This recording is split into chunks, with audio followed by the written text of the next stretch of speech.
To help protect his people, the Corbinites, from Surtur the fire god, Beta Ray Bill was transformed into a powerful horse-like cyborg. When he first encountered Thor, Bill surprised everyone by being able to lift Mjolnir, earning him the respect of the Allfather Odin, who made Bill his own hammer, Stormbreaker. Odin's enchantment let Bill revert to his humanoid form whenever he struck the hammer on the ground. Thor has since become the Allfather of Asgard, and recently, during a disagreement with Bill, Thor shattered Stormbreaker. The two friends made amends though, and Thor asked Bill to become Asgard's Master of War. Living in Asgard again, Bill has begun to rekindle his old romance with Lady Sif. Currently Thor is on Earth fighting the King in Black and his symbiote-possessed army, but the King in Black has not forgotten about Asgard.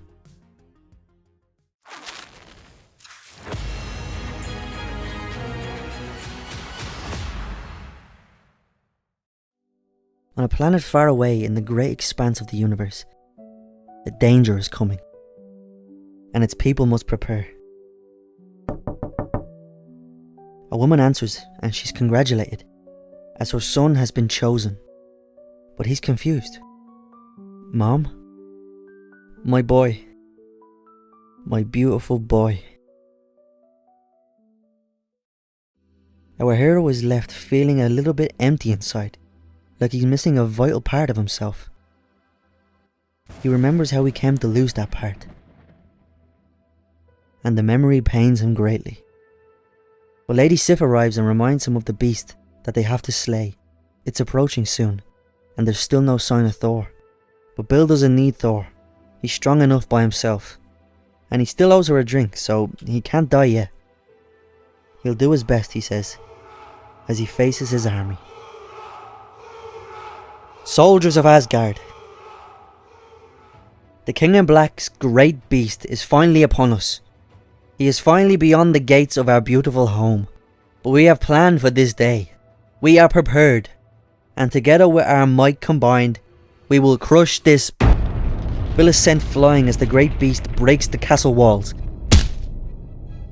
Puny horse face. Fing Fang Foom is heard to destroy the great city. Sif rallies the army to attack, but the monster laughs as they are no match for him. As Bill calls his ship Scuttlebutt for backup, it fires hundreds of shots into the ginormous beast.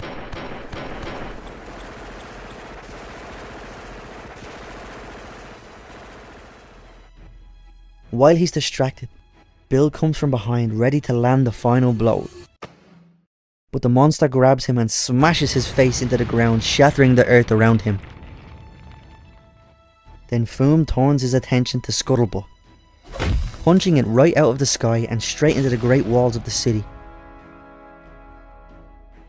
Lady Sif is injured, and she crawls for her life to escape the beast. But Bill saves the day by grabbing his tail and slamming the great beast like he did to him a few seconds ago. If you want to come in, you'll have to get past me first.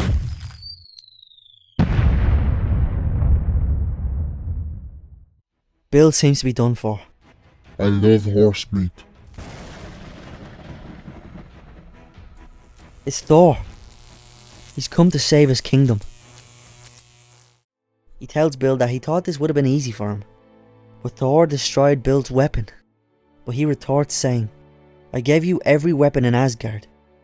The crowds rush towards Thor as they celebrate the return of their king, while Bill is left behind badly beaten, physically and mentally. Later in the Grey Hall, Thor is living it up, lapping up the fame and glory, while Bill watches on with jealousy unmatched in the cosmos. His friend Pip comes up and tells him of what a badass he was today, but he doesn't want to hear it. But he apologises for being mean and tells him he's exhausted and they'll talk tomorrow. And as he goes to leave, Bill is called back by Lady Sif. He still owes her that drink he promised. They make their way back to Sif's room. She knows how to make him feel better, and she asks how does it work, and he's confused on what she means.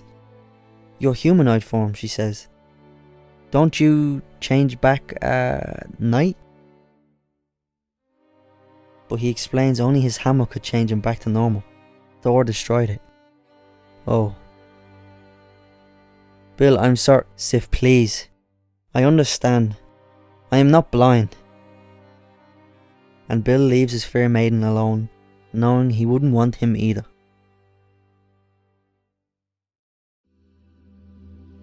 Will it hurt? Yes, very much, I'm afraid. But he will have his new companion on his journey. A sentient AI program to help him fight evil. Its name is Scuttlebutt. I will always be here. And as Bill leaves, he tells his best friend to prep the engines and get ready to depart. Thor asks where he's going. Far away from here. Why? He lets him have it, explaining how Thor takes all the glory and he will always be in his shadow. Thor explains he can't stop who he is, but it was Thor who took his hammer away. Bill needs to find Odin.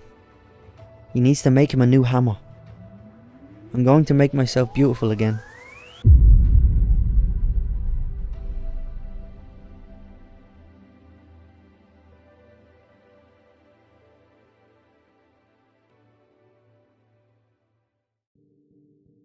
Bill is trying to keep his mind occupied as he sets out on this arduous journey of his. But that's when Scuttlebutt informs him that there's another life form on board the ship.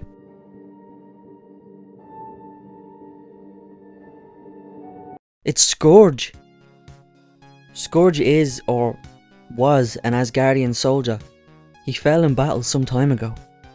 But how is he here? He's been in Valhalla ages now. Ah, he got bored, he said. There's no guns. Lots of weapons, yes, but no guns. So in his ethereal form, he went home one night and witnessed everything that went down with Sif. He witnessed his rejection. His soul cried out for his old friend. So he's here to be his wingman / warrior on this new journey of his. But Bill won't be fighting anyone. He doesn't need Scourge. He's just going to look for Odin. But Scourge knows where he is. At a bar in some random system, Bill and Scourge order a drink and begin asking around for the former Allfather. But the first person he asks gets frightened of his ugly face, and her boyfriend threatens to beat him up. Nobody talks about his beautiful horse face like that. The whole bar wants them dead now. Scourge is so happy right now.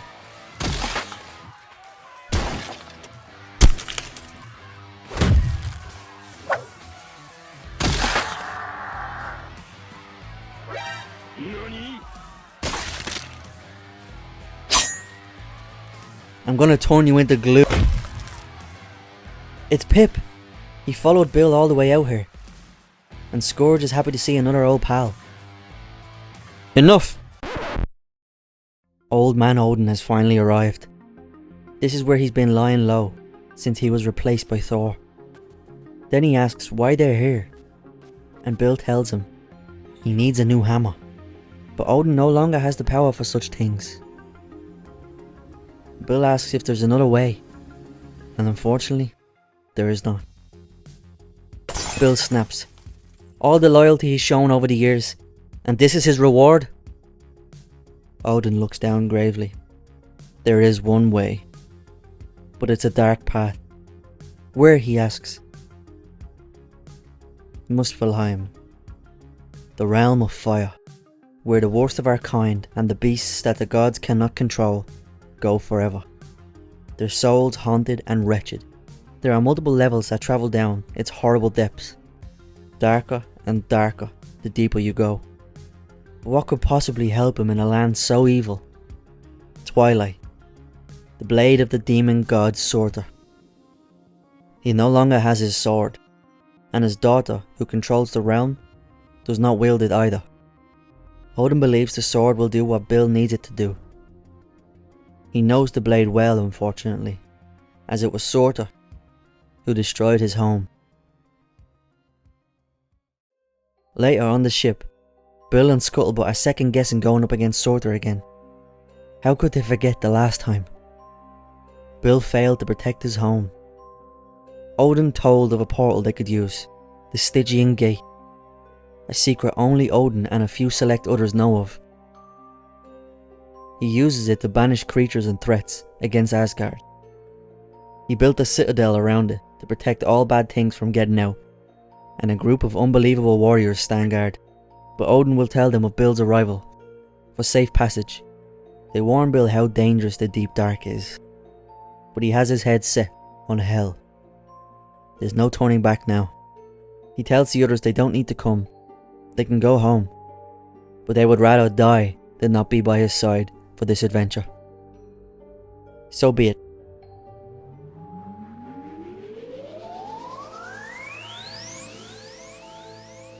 By the gods, look at this place. But as they enter, Scuttlebutt is malfunctioning. Bill's best friend is being torn apart. They frantically try to figure out what's happening, as Pip calls out Bill's name, but he's too busy. Bill! What? Bill shouts. Beta Ray. It's me. It's Scuttlebutt. The crew are in shock.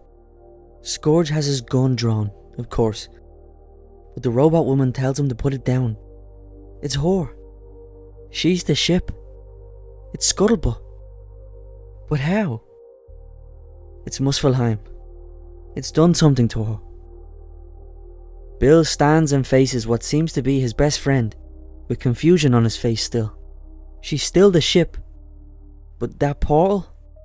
This dimension, it's awakened her. Somewhere below, the creatures of the pits of fire worship their god, the god of fire. Fire forever. They spot Scuttlebutt and attack. These guys are still processing what just happened, but there's no time.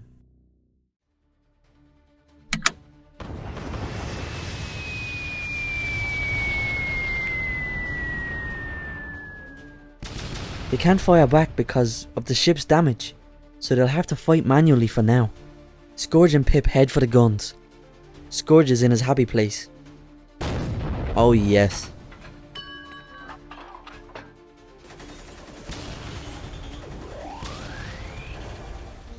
There's too many of them.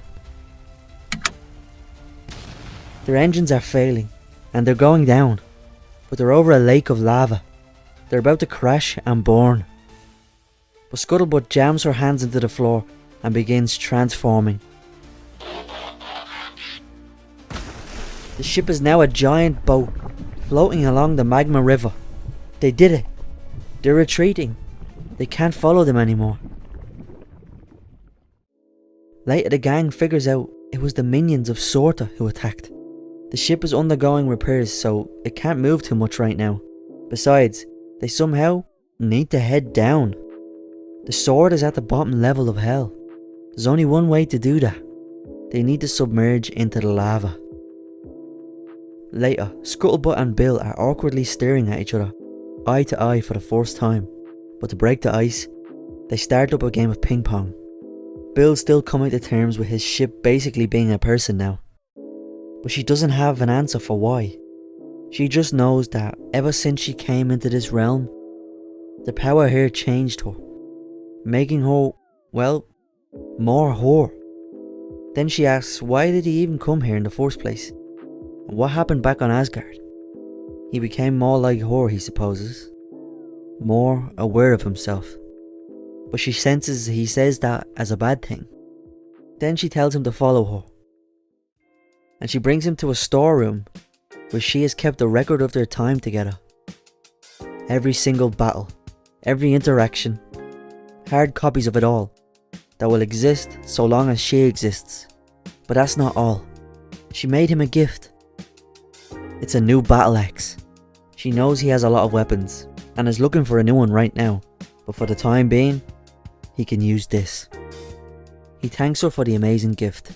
She begins to say that they can still head back if they want, but she's interrupted by Pip. Bill needs to get up here now and see this. It's the Surtur minions. They've caught up with them in boats. They're still 2 miles away. They will need to hold them off. They need guns. But Scourge is always 5 steps ahead in that department. Let's do this. Scuttlebutt readies the ship to dive. And the guys, well, they do what they do best.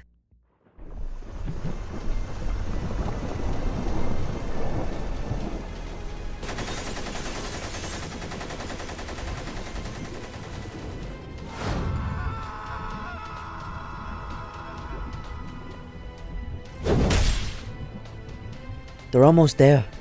Just hold on a little longer. They're being overwhelmed though.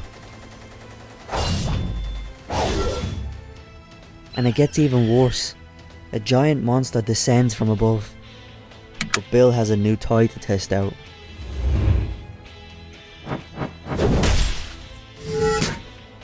Scourge tears up at the beautiful violence. They prepare to dive, and the gang gets inside. Scuttlebutt screams in pain, but her hull can't take the heat much longer. Hull at 50%. Everything on board is failing. Hull at 20%. Hold on, the exit is right ahead. They can make it. Bill yells for Scourge to punch it, and he loves hitting big red buttons. They emerge from the lava river into a giant empty ravine and are falling rapidly. But they did it. They escaped. They're safe. Or are they?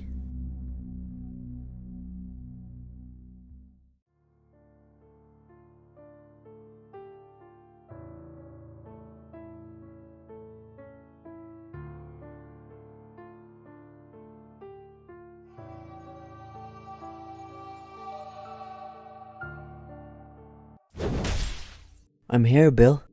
Bill awakes to purple monster tendrils wrapped all over his body. What was that, he asks. Scuttlebutt doesn't know. But when they came out of the lava, everything went dark. But she rebooted herself and then found him. He was in a dream state, but not a good one. It was a nightmare. They need to find Scourge and Pip now. But Scuttlebutt can't check anymore. She's been cut off for some reason. Looks like it's the old-fashioned way then. Bill opens up the hatch up top and reveals that the ship is currently being taken over by some sort of Lovecraftian monster. The creature seems to be bringing them somewhere.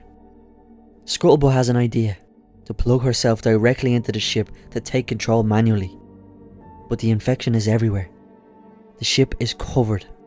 They suddenly hear a scream and run to get their friends. Bill opens up a door and he can't believe his eyes. It's when he and Thor first met. But how is he seeing this? Will you yield, warrior? Only in death. They have to keep moving. They follow the tubes and it looks like it's coming from the memory room she showed him earlier. It's using all of Bill's memories to distract him. But if all the memories are bad like that, he's afraid of what might come next. But his best friend will always be there. Always. And the only way is forward. In the next room, Bill smells a familiar odour. It's the room that took his life from him. Scuttlebutt reminds him that they have to keep going.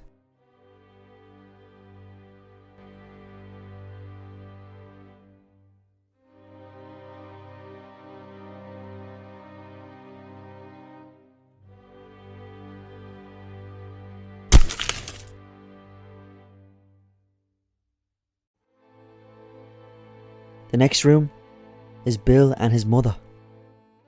She's telling him how much she loves him and cares for him no matter what he looks like. He's a strong warrior, but she can see his heart is broken. But as he's about to speak, a shadow appears in the sky. Beta Ray, it's time. He is here. This was the last time he ever spoke to her. Before the fire came. They both remember that day like it was yesterday. Scuttlebutt was there for every monumental moment in his life, and she will always be. They finally find the source of the creature responsible for this mess.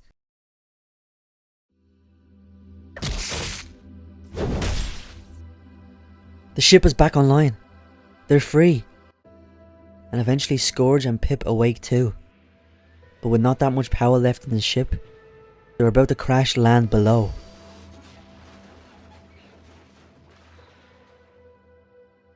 She calls to Bill to check on him, but his focus is elsewhere. Twilight. They landed directly at the steps of the blade. Before he takes his prize, Scuttlebutt apologises for not being able to comfort him throughout all those years, as she didn't have the capacity to do so. Well, now she does, and she understands what his mother was talking about. She understands Bill's greatness. He doesn't need a hammer or a sword to prove it either, but he still does not believe it himself. He never has, so he has to prove it to himself the only way he knows how to.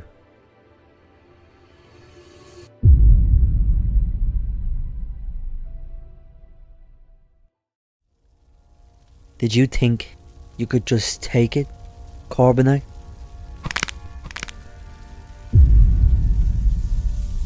Twilight demands a warrior worthy of its omnipotence. I have been waiting for a powerful opponent to once again prove my worth to this hollowed blade, and you, Beta Ray Bill, will do so perfectly. Since my last defeat at the hands of the cursed Asgardians, Twilight has deemed me unworthy of its incredible power. It would reel at my touch, unwanting of my being.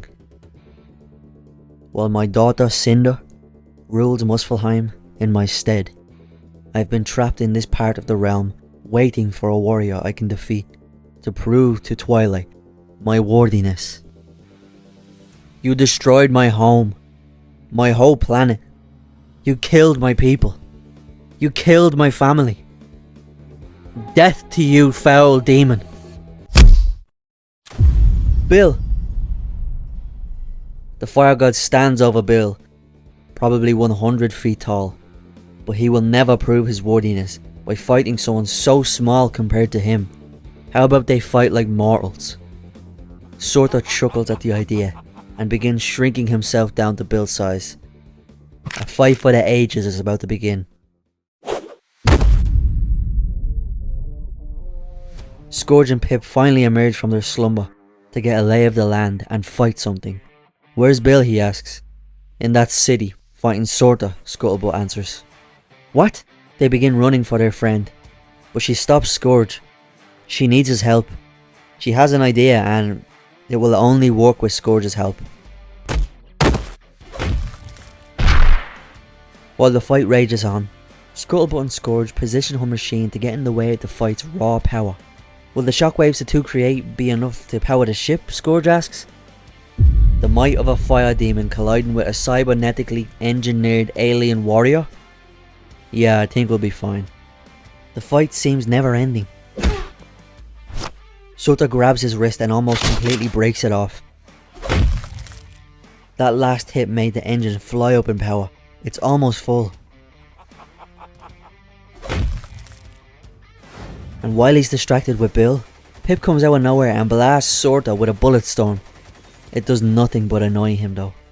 He turns to face Pip before impaling the poor imp on his fist. But that was Pip's plan. He's strapped up to bits with C4. He loads the charge and teleports away.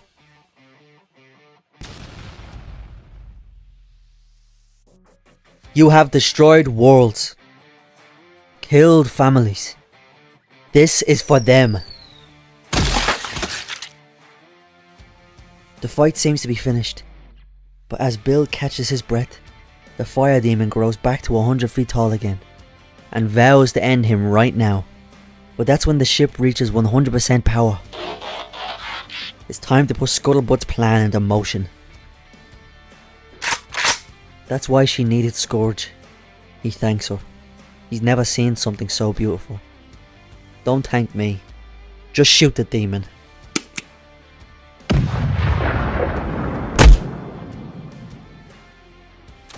The demon is down, and Bill takes this time to walk to the sword. He grips it as tight as he can and pulls the mighty Twilight sword from its home. Surtur can't believe it. Chop stinge. That was for my home. And this is for me. Bill can finally turn back to normal again. Later, Pip is in surgery and he will seemingly pull through. What a relief. But suddenly Scuttlebutt gets information that there's many hostiles approaching. They all rush outside and witness the fallen Valkyries of Valhalla surrounding them. They're here for Scourge. He has completed his mission. He must come home now. The Valkyries give the team a ride out of that literal hellhole, and it's time for goodbyes. Scourge says goodbye to his brother after a one-of-a-kind journey, and finally heads back to Valhalla. Later, Pip's awake. He's glad Bill is back to normal, and Bill thanks him for his sacrifice. He says no problem, and he's glad he's whole again. You're right, Pip. I couldn't be happier. Well everyone, if you've made it this far, and I don't think many people will, I just want to say I really love you, I genuinely do, and I appreciate you trusting me with your time. This has been a passion project for me for a while now, and I'd love to do more big epic stories rather than one issue ones here and there, but I work full time, so finding the time to do it is very hard. I'm thinking about covering the 9-issue run of Jonathan Hickman's 2015 Secret Wars. What do you think? Let me know if you'd watch it, and here's a little trailer I did for it if you're interested in that sort of thing.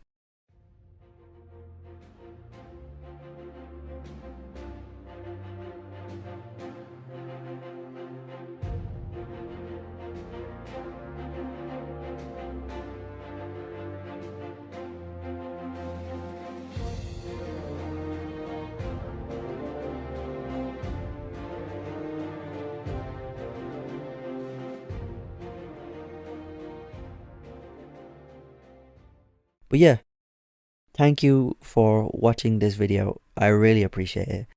Please comment down below. Let me know what you think about the video, and let me know what you'd like to see next, or if you'd like to see the Secret Wars video. Like, share, comment, subscribe. Peace.